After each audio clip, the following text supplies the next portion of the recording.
All right, everybody, welcome back. This is the Horn Takes podcast, your very rough around the edges Texas sports talk destination. I'm your host, Sean Redfern. It's Longhorn Friday Eve. Tomorrow's Longhorn Friday. Y'all know I love Fridays. Y'all know I love Longhorn Fridays. Texas better know what's coming. They better know what's coming. We'll talk about that. We'll have Sean's 4 big questions of the game today. We'll do Deep Dive Thursday on this Iowa State Cyclone team. We got another mailbag question. So that's like 2 shows in a row. I'm loving it. Keep the questions coming. Y'all can email me, hit me up on Twitter, hit me up on TikTok. We'll also talk about some pretty big news. Quinn Ewers and his possible return for the 2024 season. Check us out on Twitter, TikTok, and YouTube at Horn Takes. If you just like to listen to podcasts, maybe you travel a lot. I know we like to listen to podcasts sometimes when we travel, go on long road trips, stuff like that. Check us out. You can find us at horntakespodcast.buzzsprout.com or anywhere you listen to podcasts, Apple, Google, Spotify. They're everywhere. Sean's 4 big questions of the game for this Iowa State game. Will the Texas run game keep on keeping on without Jonathan Brooks? Big bad news for Texas over the weekend. Jonathan Brooks tears his ACL late in the game against TCU. Man, he was the catalyst for this offense. We've been saying it all season. Iowa State has a really stout rushing defense, really stout defense all around, really. We've seen CJ Baxter show some flashes. We've also seen him just kind of look okay. He's been hurt most of the season. I mean, I felt like that guy limped along for 3-4 weeks without even being healthy. Excuse me. Never really understood why he was getting so many carries when you have such a talented running back room. Now you got Jaden Blue, who's a guy I've been talking about since spring. I love his acceleration. I love his top end speed. I love his explosiveness. That dude is in the conversation for fastest guy on the Texas football team. He is one hell of a talented third string running back. So I'm really excited to see him get a bigger role. Early on in the season, he played quite a bit. He had a fumble, I believe, against Baylor, late in the game against Baylor. Kind of got him in the doghouse, I think, probably. Didn't play as much. He had a lot of snaps in the game against TCU. But he's got home run capability. That guy can take it to the house quick. I think this is one of those games where the offensive line, you got to step up. You got to show up. You got to be right in your assignments. You got to be nasty in your execution. It's just a really good week for the Texas offensive line to show up. Number 2, will the Texas coaching staff figure out the second half again? This team started out the season playing really slow in first halves and then just being electric in second halves. And when they started asking Sark about it, he said, I think we just focused so much on finishing because the first 2 years we were here, we couldn't finish games. So we'd been focused so much on finishing, we forgot to kind of figure out, we forgot to say there's two halves. You can play the first half too, right? Kind of since around that OU game, though, leading up through that Kansas game, very much second half performances by this Texas team, Texas offense especially. And then the OU game happened, and it was kind of I don't remember the exact split from first to second half from a scoring perspective, but it was pretty similar. It was kind of an even half on both sides for Texas. And I don't know if like something in the universe flipped on its end or what, but now all of a sudden Texas is starting games fast as hell, and they can't finish a game for shit. I think the way you fix this is offensively, you do what works. Man, I'm all about being able to run the football. I'm an ex-offensive lineman. I love to run the football.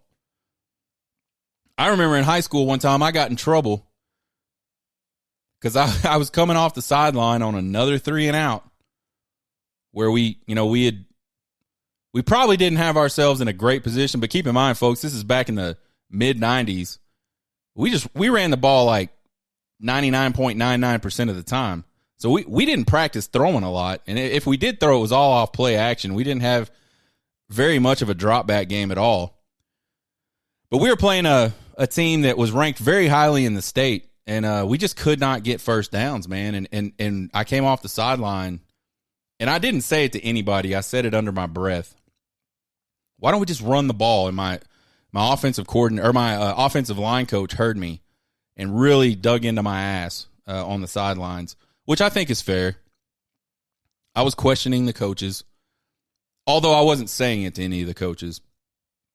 It was interesting because at halftime, he pulled me aside as we were going in the locker room. He said, I wish we'd run the ball more too, but we got to do what the coach asked us to do, and we got to execute it. And I said, yes, sir. And we went right back out. I think we ended up losing that game, but we finally got the offense going a little bit. But do what works offensively. If the passing offense is hot, let's throw the ball in the second half. Let's blow some people out. Let's not cool it off. If we can run the ball down their throat, I'm good with running it every single snap. I just think Sark gets in this mode where he goes, all right, we're going to build this lead, and then we're going to run the clock out. We're going to be one of these old SEC teams. I think they're close to being able to do that consistently, but they aren't able to do that consistently. Not yet. Defensively, just stay away from that soft zone shit. I mean, it's okay to mix it in every once in a while, but this whole completely philosophical change that happens. Goddamn. My freaking camera went off. Give me a second, y'all.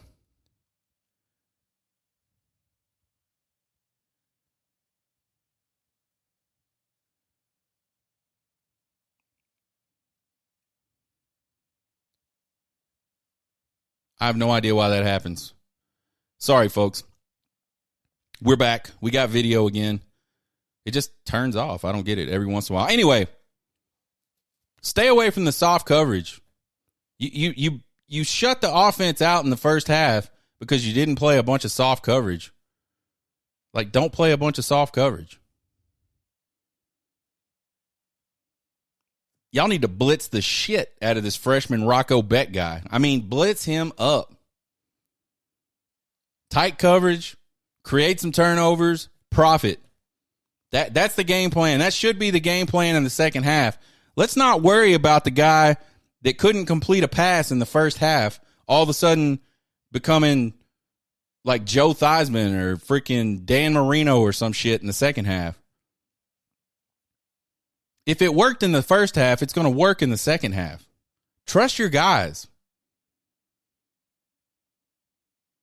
It sure wouldn't be nice to see this defense and this offense play 4 complete quarters. I love the idea of complementary football, and I know that it's almost impossible against a solid opponent, and I think Iowa State's a solid opponent at least. It's impossible for everything to go right pretty much the entire game on both sides of the ball. So I get the whole complimentary thing.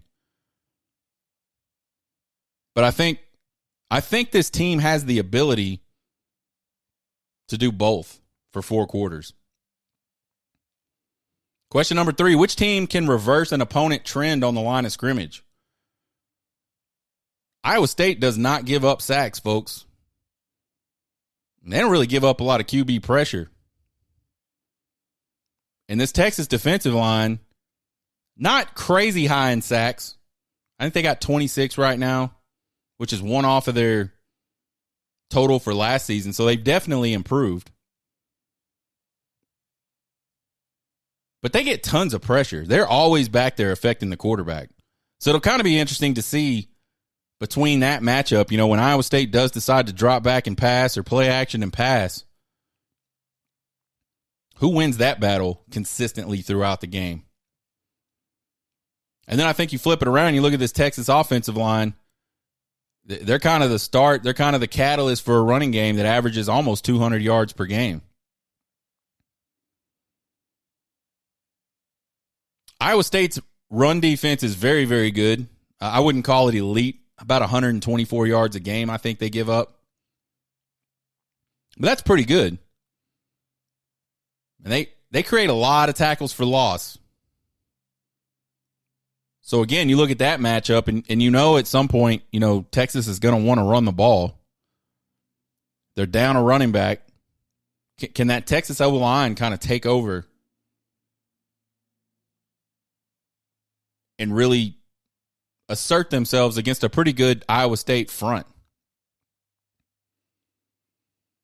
Finally, question number 4, does Texas know what's coming? Big news this week. Iowa State left guard Jared Hufford, all in the news this week. This guy gets interviewed. I don't know who by. I don't know when exactly. But he gets an interview on camera and says, it's definitely going to be one heck of a farewell present. Quote, unquote there. That's a quote. And, quote, I don't think they really know what's coming for them.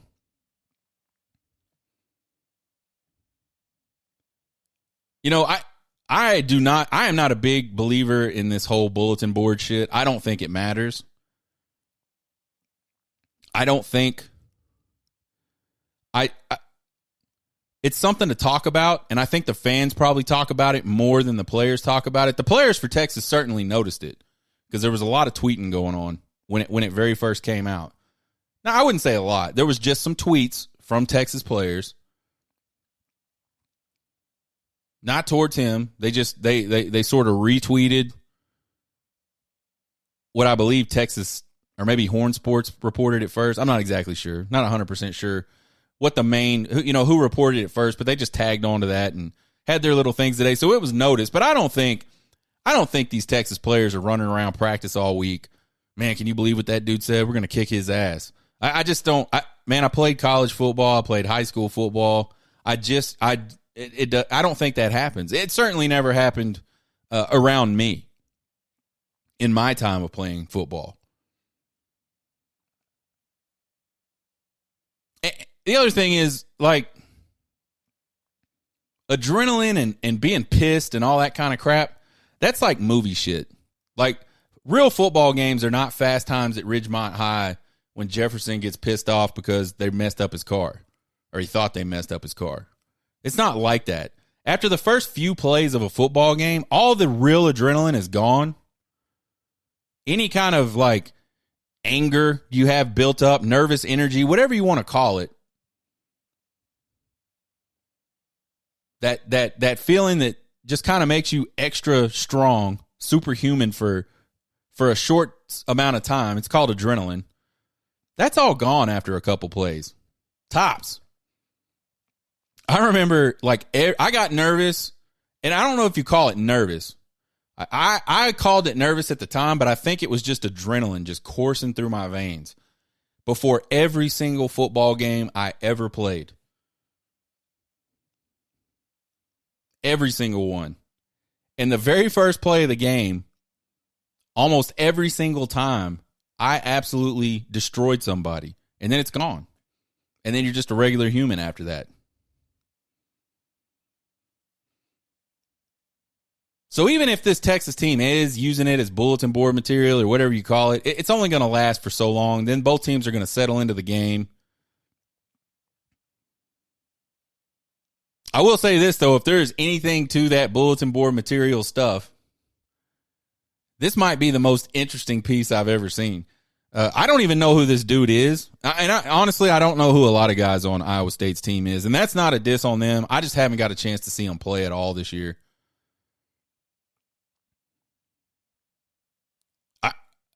I don't think he's like a great player. He's not like an elite type player.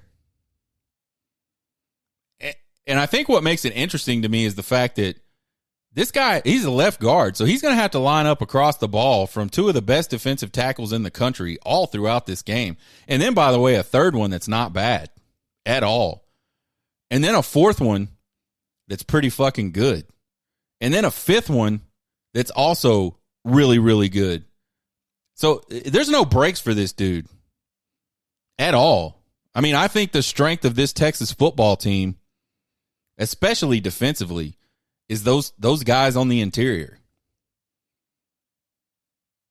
Byron Murphy, Tavondre Sweat, Vernon Broughton, Trill Carter. Man, they wreck shop.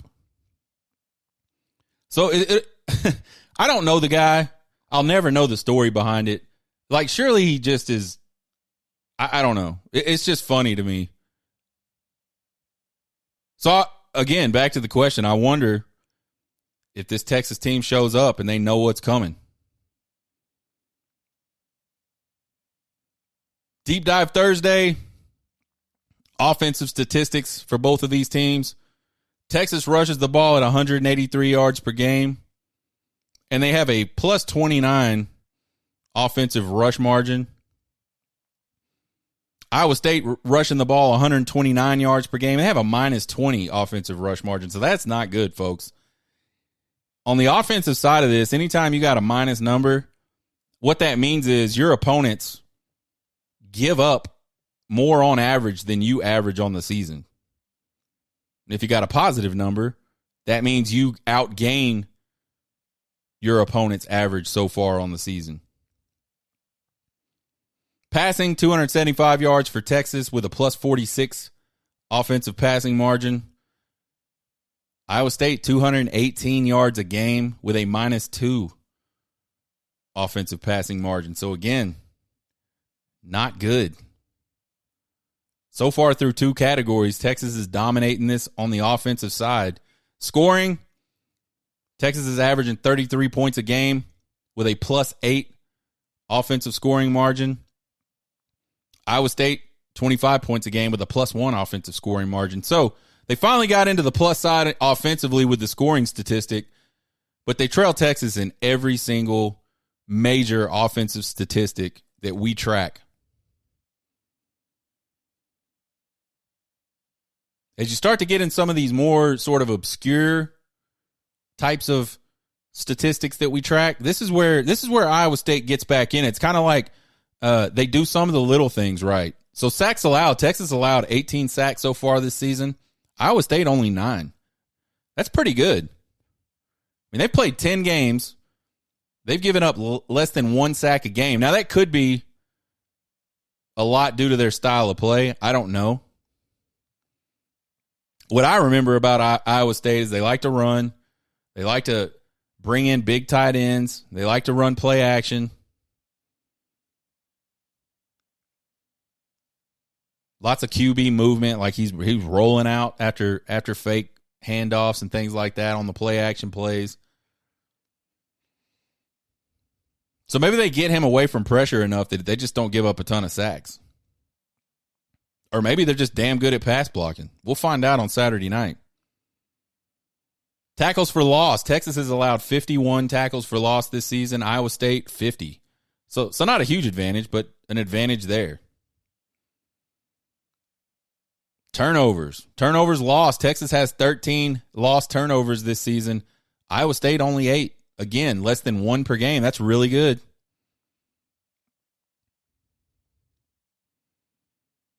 Defensively, Texas has given up 90 yards a game on the ground. They have a minus 56 defensive rushing margin. Iowa State, 124 yards per game on the ground. They have a minus 30, so pretty respectable, but still not as good as Texas defensively against the run.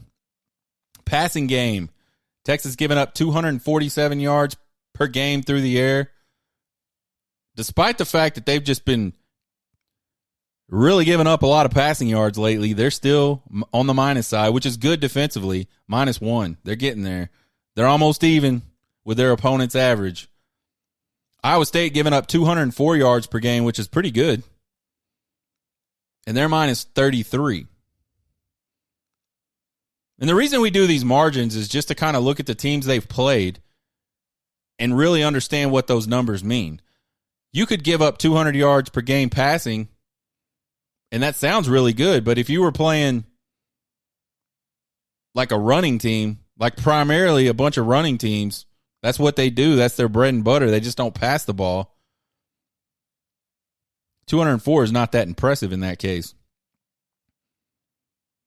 Scoring, Texas has given up 18 points a game, which is minus 12 defensive scoring margin. And Iowa State is giving up 19 points per game with a minus 8. So much better defensively for Iowa State, but they still only have a leg up in one category, and that's the defensive passing margin. Everywhere else, Texas is better.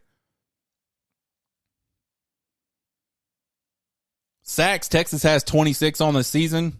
I believe that's one off from their season total last season, so they should definitely eclipse that. I think we started talking about this earlier in the season, and I think we said we thought if they could get in the 34, 30, 33, 34 range, somewhere in there, that would be a pretty nice jump. They've got 2 regular season games left. Hopefully, well, they've certainly got 3 games left, whether it's 2 regular season games and a bowl game, 2 regular season games, the Big 12 championship game, and then a bowl game, possibly a playoff game. So for sure, they have 3 games left. That's 7 more sacks over 3 games. It's possible. Iowa State only 17. Tackles for loss. Texas has 69 tackles for loss. That seems like a lot. Iowa State has 52, which also seems like a lot to me. Turnovers gained. Texas has taken the ball away 17 times. They have a +4 turnover margin. Iowa State's taken the ball 17 times as well. They have a +9 because they just don't give it up, folks. Strength of schedule. Texas is a tick higher, 76.1 on Sagarin's rating. Iowa State 74.1, which actually in Sagarin's ratings, that's a lot more than a tick. Opponent strength of schedule for Texas is good for 40th in the country. And Iowa State's good for 58th in the country. So again, Texas has one of the toughest strength of schedules in the country, and their opponents' strength of schedules, I believe, have been better than anybody that they've played this season. Final thoughts on the statistical front. Man, these statistics heavily favor Texas in this game. I don't think we've seen. It's been a long time since we've seen Texas dominate the statistics across the board like this. The last few weeks, they've looked really even. And so I was kind of surprised to see this one defensively be where Texas is still very much favored statistically. Iowa State does do a lot of those little things, though. We talked about not giving up sacks, not turning the ball over. Those are important things.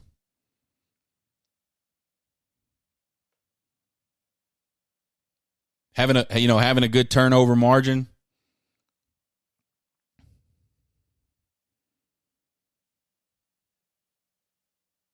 Stats, we talk about these stats every single week just because I think it's fun to look at it. And I've been testing out all kinds of little formulas and stuff like that. I don't know why. I guess I'm getting old. And I think stats can be a valuable predictor for some stuff. Stats will give you a good idea of what you could expect, what you should expect. But really, there's nothing they can do to predict what's going to actually happen because they can't predict the human element. Unforced turnovers. Hell, even forced turnovers. Can't predict it. All you can kind of do on a turnover front is go, this is what they've been doing. So we'll expect them to do that, and we'll see what that means for this game.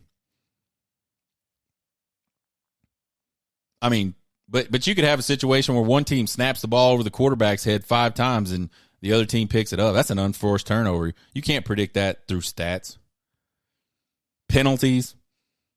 Penalties is a thing that's kind of a double-edged deal as well, because not only do you just have the human element of the guys that are playing, but you have the human element of the folks that are officiating the game. Some crews call penalties differently than other crews. Some crews focus in on certain types of penalties only, it seems like. Some crews just completely and exclusively do not look for certain types of penalties almost exclusively. And in the Big 12, it's holding. Offensive holding is just, they just do not call it. They want those points. Injuries. Stats can't account for injuries.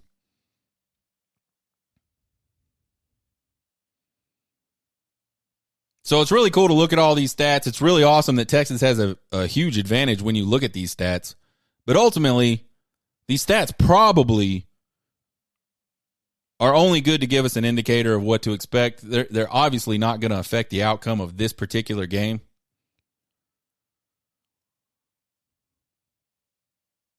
So there you have it, folks. There's the deep dive on the Iowa State Cyclones. We'll do 4 keys and a prediction tomorrow for the Iowa State Cyclones. We'll have our 4 keys to the game, and then we'll predict the game. And the Horn Takes podcast score predictor will be the predictor. I already know what the prediction is. Not telling you guys till tomorrow. Quinn Ewers back in 2024. Is that what I saw all over Twitter? Yeah, it is what I saw all over Twitter and all over probably every single Texas message board, probably all over a lot of sports message boards, other team sports message boards early this week. Bobby Burton of Inside Texas says he thinks it's a 90% chance, or a source told him it's a 90% chance that Quinn Ewers returns in 2024 for what will be his redshirt junior year. Lots of people thought Quinn Ewers coming into this season had a really good shot at the first round.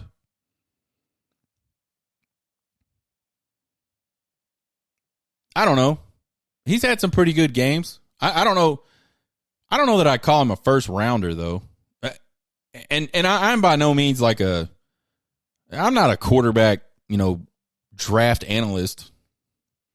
I just think there's a lot of things that Quinn Ewers could definitely improve upon. I mean, I think he's a really good college quarterback, but I don't see like pro quarterback when he drops back. I don't see that type of precision in really almost anything. I see a big arm.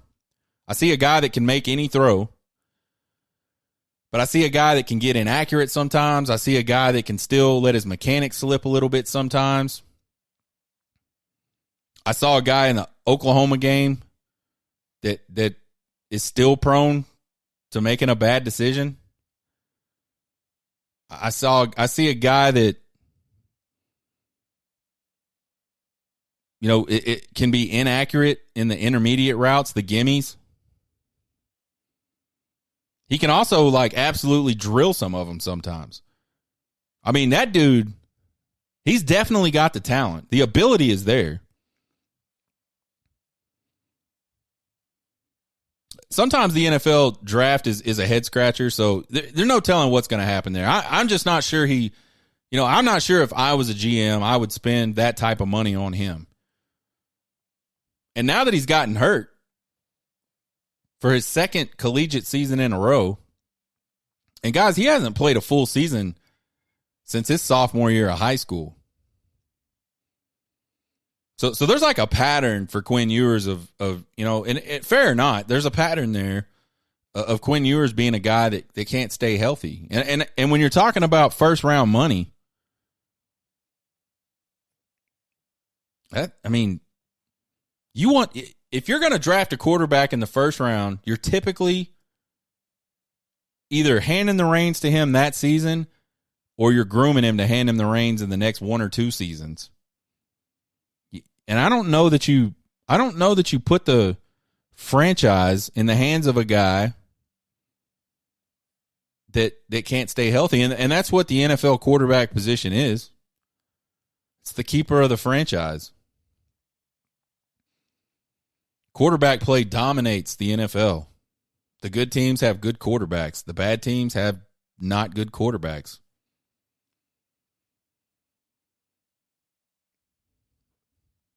To me, whether Quinn Ewers is draftable this year, which I don't know. I mean, I think he's draftable, but I think, there's the possibility that he gets a lower round grade or even a mid-round grade, and that's just not something he's interested in. I don't know. We'll have to find all that out, but I think wherever he ends up being graded will depend a lot on these last 3 to 4 games. I mean, I think if Quinn Ewers goes out and drops freaking 500 yards per game the next 3 or 4 games, wins the Big 12 championship game, maybe has like a really, really kick-ass performance in a bowl game or the playoff, whatever. That might get GMs past the fact that he struggled a little bit mid-early season and then he got hurt. Maybe. I don't know. To me, this whole Quinn Ewers sort of season has looked a whole lot like Tanner Witt from the Texas baseball team. Tanner Witt as a freshman was nails off the mound. Big kid, live fastball, great breaking stuff. The tools are absolutely there for Tanner Witt. And this kid went into the College World Series in an elimination game against a really, really good Tennessee team. And I can't remember how many innings he pitched. I want to say it was like 4 innings. Jim in relief. Pretty sure it was relief. I was at that game. That was a damn fun game.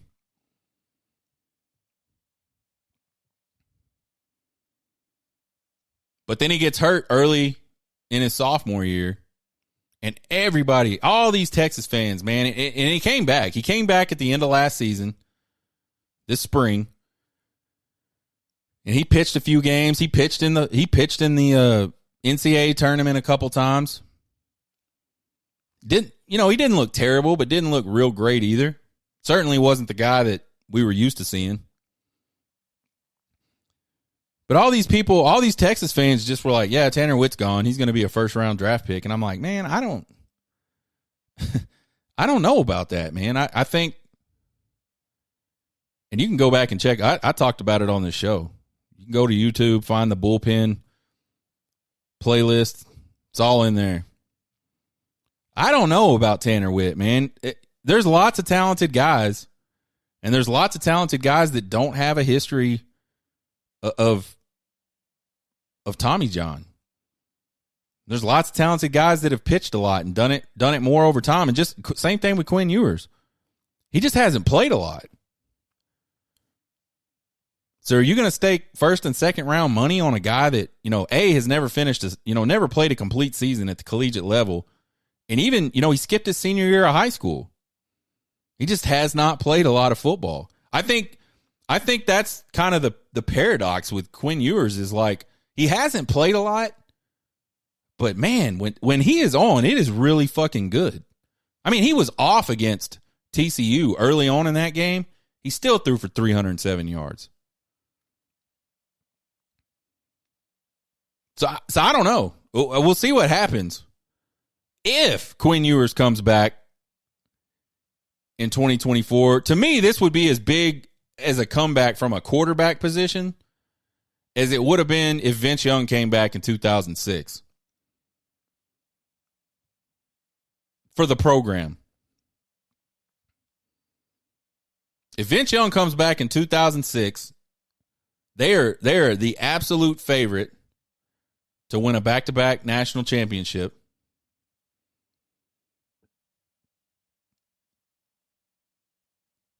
He's the favorite to win the Heisman, like hands down.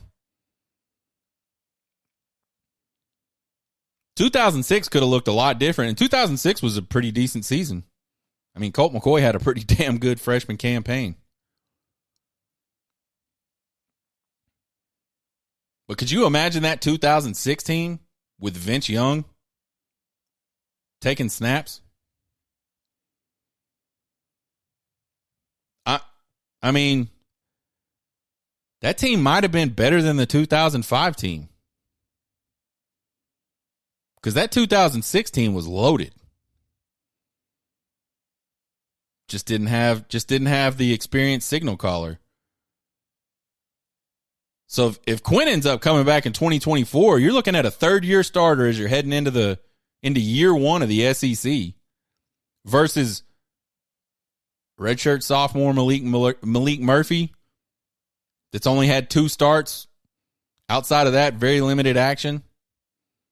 Or maybe even a redshirt freshman, which to this point in his career has had 0 snaps.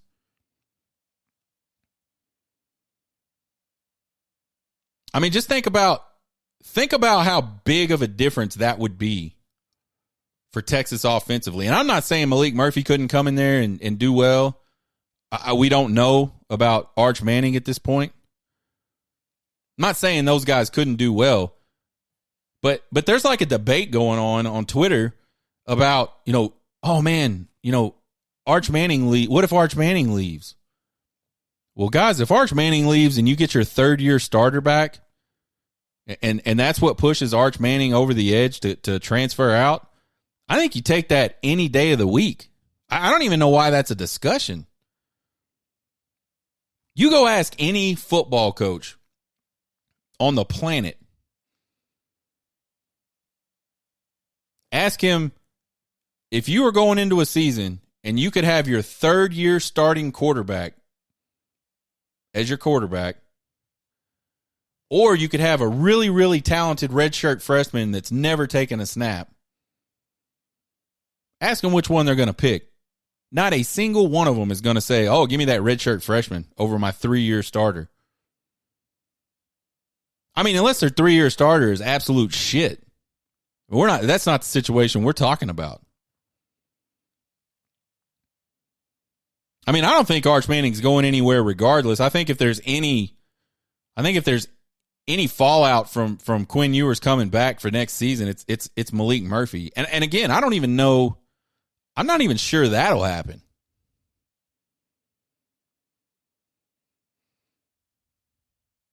I mean, we've seen Quinn's development from year one, which at times looked pretty good, but also looked pretty bad, to year 2. And I'm not saying it's been perfect this year, but the good has looked a lot better in year 2, and the bad has looked a lot less worse in year 2. A lot less bad in year 2. Think about what that dude's going to look like in another year in the system. And you start to look ahead at 2024, man, this roster is loaded. Loaded. It is SEC ready. If Quinn Ewers goes to the NFL, though, huge question mark at the quarterback position. If Quinn Ewers decides to stay, you could be looking at the same exact team, basically, except with another year of experience.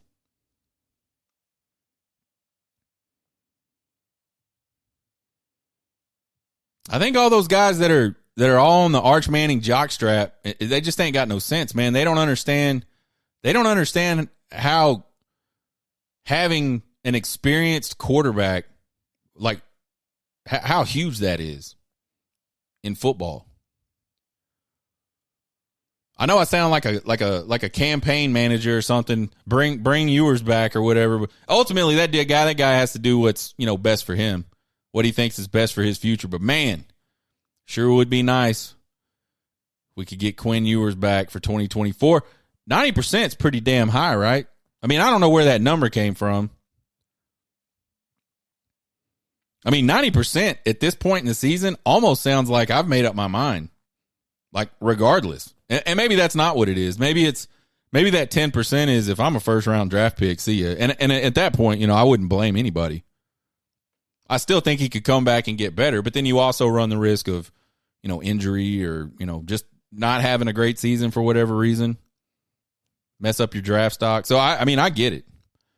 But I think you're going to start to see where, a few years ago, you would have saw these kids that get any sort of draft grade. They're going to the NFL. They're getting the money. Now that NIL's around, that's kind of changed the game up.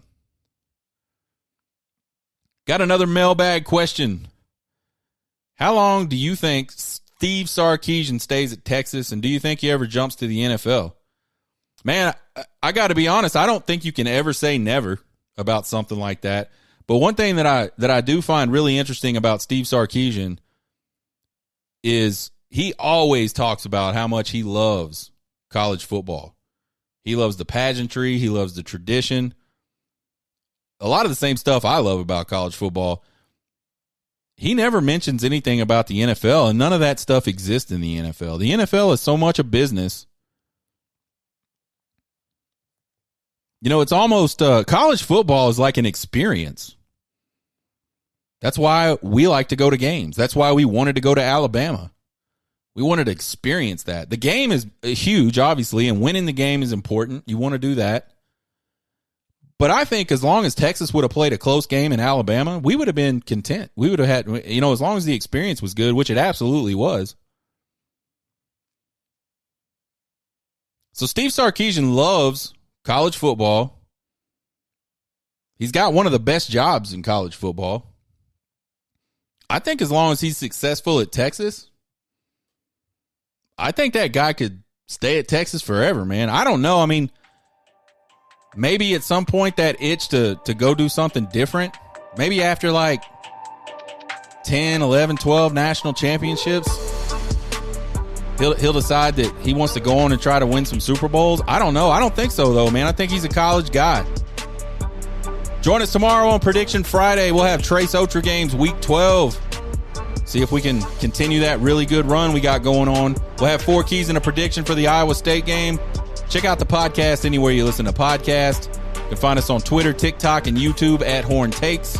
Follow and subscribe, folks. It won't cost you guys anything, and I sure would appreciate the support. You can email me at horntakespodcast@gmail.com with all your questions, comments, concerns, and criticisms. You guys have a good Longhorn Friday Eve. Get hooked.